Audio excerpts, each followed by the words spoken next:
Alright folks, the fenders are in really good shape.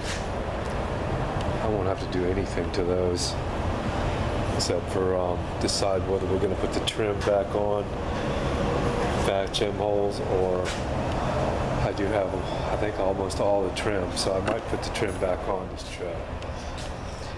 And the front bumper's nice, the rear bumper's nice, the grill's not too bad. Some of the plastic's broken on that side, but I think stupid glue will work with that. And the buckets are pretty rusty in the back, but I think you can get them as a replacement, cheap aftermarket replacement or something. I'm almost positive I've seen them. And we got a little bit right here where I dug some of the seam sealer out. That one looks good, actually. All the way down through, up underneath. It drains good. It's still got pine needles in it. This side's really good shape here. The other side not so good, but we dug the seam sealer out.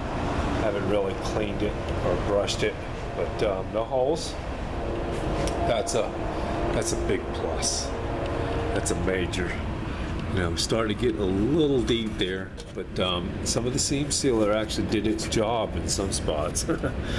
Not that it did a real good job, but it did its job. I'm going to replace all that. But yeah, this is all in really good shape. The floor's not so good, which we already knew that. That's why we're taking this all apart. And I have decided to remove the cab bolts. And we're going to put it on the lift so I can get right up underneath there. I think that'll be the easiest and the best thing to do. So yeah, I'm just going to do one side at a time and replace it, but I'm going to put it on the lift. It's going to make it a little easier for me. I'm hoping anyway. It's going to be off this direction, so it should be the long end to where I can get the door out. I'm going to try to extend my lift out as far as I can this way so that I can open the door and get in there. We'll see. Alright, this has already started scraping and cleaning. She had 2 or 3 piles of grease down here earlier. But yeah, this truck's in really good shape as far as I'm concerned. We got a nice breeze. Can't beat it. This door's in really good shape. It's got one little spot in the front, and there's a couple of spots underneath on the bottom of the trim.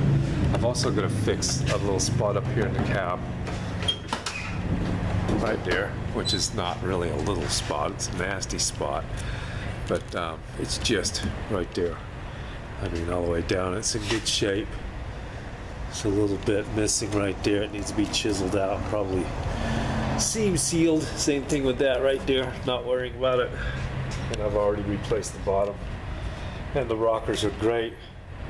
We've got a floor pan from here over, which right there. And the bottom cab mount pieces. We'll see how good those are. Didn't really like the idea of the way they looked, but I figured out how they mount now. I don't know how good they're going to mount to the bottom of the pans, but we'll see. We don't know how much we're going to use of them pans, because might not have to go all the way up to where they've got it right there.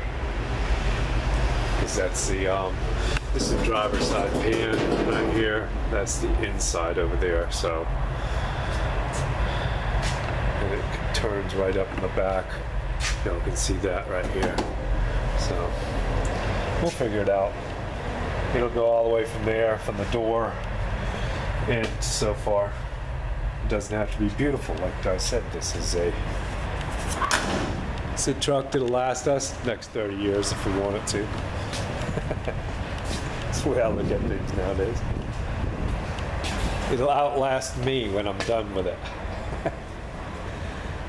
Alright, we're gonna disconnect the master cylinder, the steering, lift up a few wires, speedometer cable.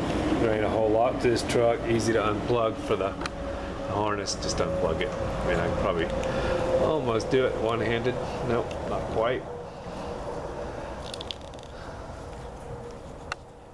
No, a little tighter than I thought it would be, but that unplugs there. That's real easy.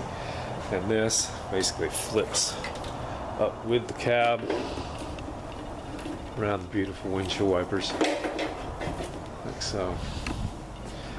All right, let me get this steering knuckle loose. That's going to be probably my little pain. It might not come apart bad. It looks like it'll come apart at the rag joint right there. Instead of that, I don't like taking these loose. Them things can be a real bear sometimes, and they never come loose. So take it loose at the rag joint. I've actually got new rag joints around here, several of them, and I'll replace it. So, all right, let me get to work. We'll show it when we get it up in the air. All right, y'all, stay tuned. Thanks for watching.